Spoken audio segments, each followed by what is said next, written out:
tapos na ikabit ang injector nito. So ngayon kailangan natin panda rin para ma-check kung okay yung pag-calibrate ng injector. Ito yung motor nya. So wala kayong makikita na pit pump dyan o hand pump. Hindi natin ma-bleed ng manual yan. So ngayon ituturo ko na lang sa inyo kung paano mag-bleeding nito.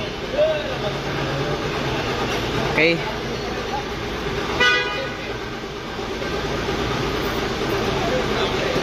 So akyat tayo. Hindi ko pa na ibaba itong cabin. Ayan, akyat tayo dyan.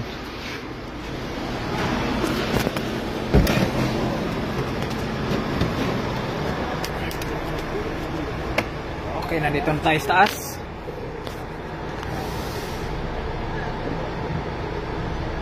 Punta lang tayo ng maintenance. Yan, dito lang tayo pipindot.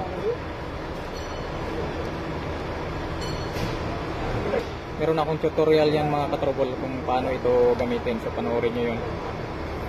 Okay, punta tayo ng maintenance. Ayan, maintenance. Okay natin. Scroll down.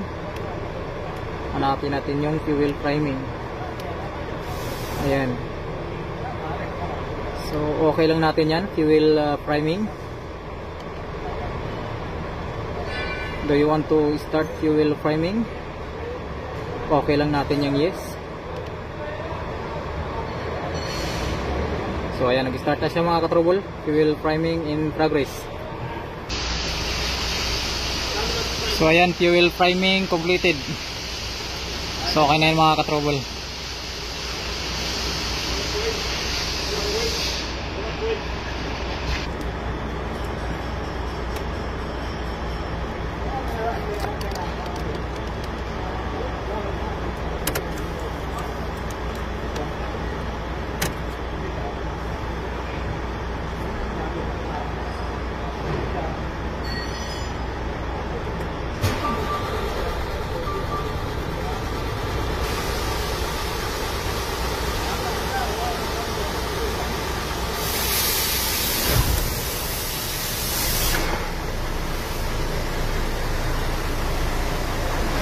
Ayan, mandar na mga katrobol.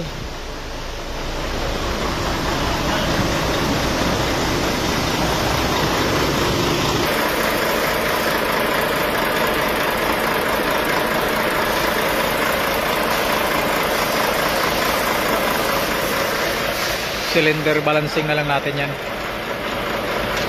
Kaya nakaabang na yung tiktol natin.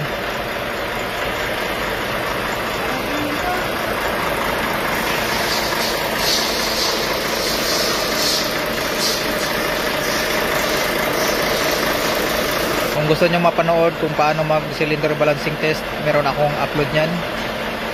Pakicheck ng video sa aking channel at makikita nyo dun kung paano mag cylinder balancing test at kung paano mag injector cut off test. So yun lang, salamat.